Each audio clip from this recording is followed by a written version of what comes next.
Hostomel Airfield, Ukraine. On the tarmac sits a machine so large it seems to defy the laws of physics. 6 engines, 32 wheels, wings wider than a football field is long. This is not fiction. This is the Antonov An-225 Mriya, the largest aircraft ever built by any nation on Earth. Engineers who first saw its blueprints doubted it could ever leave the ground. They were wrong, and what followed became one of aviation's greatest triumphs. It could carry a payload heavier than a fully loaded Boeing 737. It could swallow entire locomotives, wind turbine blades, even a space shuttle. It was born from a secret Soviet space program, built to carry the weight of an empire's ambitions on its back, literally. And decades later, it would vanish in a single night of war, a loss that shook the aviation world. This is the story of Mriya, which means dream. The story begins in the 1970s, during the height of the Cold War space race between the Soviet Union and the United States. America had built the space shuttle, and the Soviets raced to build their own answer, a reusable spacecraft named Buran. But Buran wasn't built where it would launch. It needed to travel across the Soviet Union, and no existing aircraft could carry it. The Soviets already had a giant, the An-125 Ruslan, but even it wasn't big enough. They needed something entirely new. The task fell to the Antonov Design Bureau in Kiev, led by chief designer Viktor Tolmakov, under the shadow of legendary aircraft designer Oleg Antonov's legacy. Their solution was radical: don't build a new aircraft from scratch. Stretch the An-124's design to its absolute limit. Engineers added 2 additional engines, extended the fuselage, and redesigned the tail into a distinctive twin-fin configuration for stability. They named it Mriya, dream in Ukrainian. It was a fitting name for a machine that seemed to belong more to science fiction than reality. Construction began in 1985 at the Kiev Aviation plant. It would take 3 years of round-the-clock work to bring the giant to life. The wingspan alone would stretch 88 meters, wider than a Boeing 747's wing by nearly 30 meters.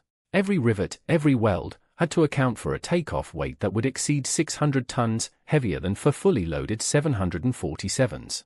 6 Progress D-18T turbofan engines were selected, the same engines used on the An-124, now working together to lift an even greater burden.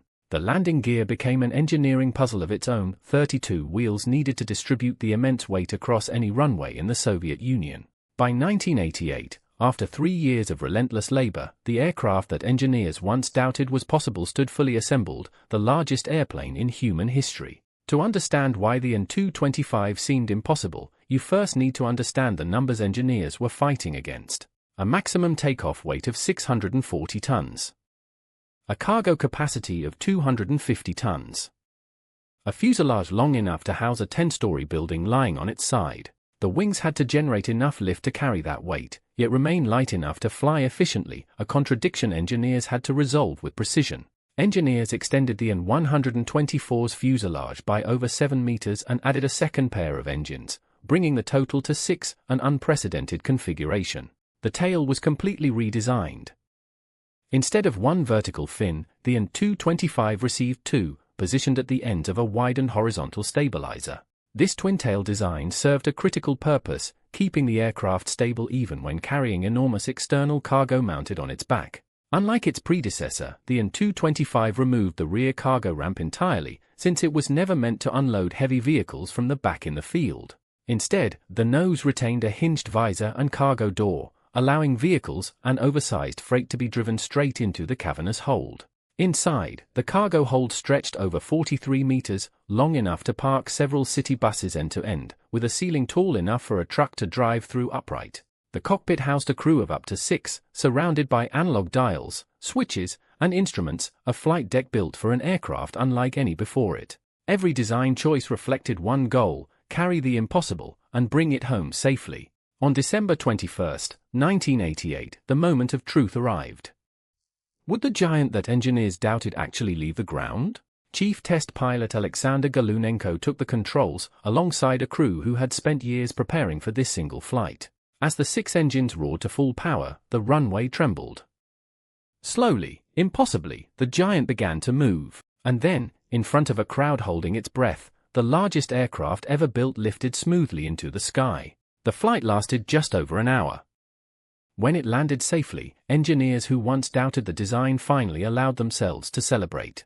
Over the following months, the An-225 underwent rigorous testing, proving its handling, its structural integrity, and its ability to carry record-breaking loads.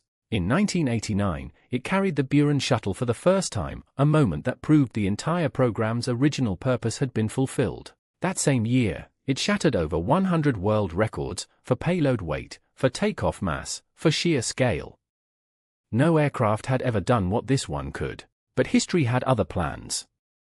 In 1991, the Soviet Union collapsed, and with it, the Buran program that Mriya had been built to serve. With no space shuttle left to carry, the giant aircraft sat dormant for nearly a decade, its future uncertain. Then, in the early 2000s, Antonov engineers saw a new purpose. If it could carry a space shuttle, it could carry anything the world needed moved. In 2001, after extensive restoration, Mriya returned to the skies, this time as a commercial heavy-lift cargo aircraft for hire. Over the next 2 decades, it flew to nearly every corner of the globe, carrying loads no other aircraft could handle. It transported generators to disaster zones, delivered humanitarian aid, and carried satellites, locomotives, and industrial machinery too large for any other plane. In 2020, during the height of the COVID-19 pandemic, Mriya made headlines again, flying millions of medical masks and supplies across continents. It became more than an aircraft. It became a symbol, proof of what engineering ambition could achieve when nations dared to dream bigger. But its home base remained Hostomel Airfield, just outside Kiev, the same place where it was born more than 3 decades earlier. In February 2022, that peace was shattered. Russia launched a full-scale invasion of Ukraine, and Hostomel Airfield became one of the first battlegrounds. Fighting broke out around the airfield in the war's opening days. The hangar sheltering Mriya stood directly in the path of the battle. When the fighting ended, officials confirmed what aviation enthusiasts around the world had feared. The world's largest aircraft had been destroyed, a machine that had survived the fall of the Soviet Union, that had flown humanitarian missions across the globe, was gone in the opening days of a war. Ukrainian officials and Antonov engineers immediately vowed to rebuild it, using the unfinished second airframe that had sat incomplete since the 1990s. So why does a single aircraft matter this much? Because the An-225 proved something no computer simulation ever could. It proved that human engineering could push far beyond what seemed structurally possible, and still fly safely for over 3 decades. It carried loads that reshaped disaster response, powering hospitals and rebuilding infrastructure in places no other cargo plane could reach in time. And it became a bridge between 2 eras, built for the Soviet space race, yet remembered as a hero of the modern humanitarian age. Its destruction wasn't just the loss of a machine. It was the loss of a symbol that had inspired engineers and dreamers for over 30 years. Today, no aircraft matches the An-225's raw cargo capacity. The Boeing 747 Dreamlifter and the Airbus Beluga come close in specialized roles, but not in scale. Even the Antonov An-224, its closest sibling, carries less than half of what Mriya could lift in a single flight. Modern aerospace engineers still study the An-225's structural design, its wing loading, its landing gear distribution, its 6-engine configuration. Some of those lessons now influence next-generation heavy-lift concepts, including proposals for future supertransporters designed for space and disaster logistics. Was the An-225 Mriya a perfect aircraft? No single-purpose machine ever is. But it was, without question, an unmatched feat of engineering ambition. It answered a question few had dared to ask: how big can an aircraft truly be? And then it answered it again, every time it flew. For over 3 decades, one plane carried the weight of impossible expectations, and never once let the world down. Today, engineers in Ukraine continue working toward rebuilding Mriya, using the unfinished second airframe as their foundation.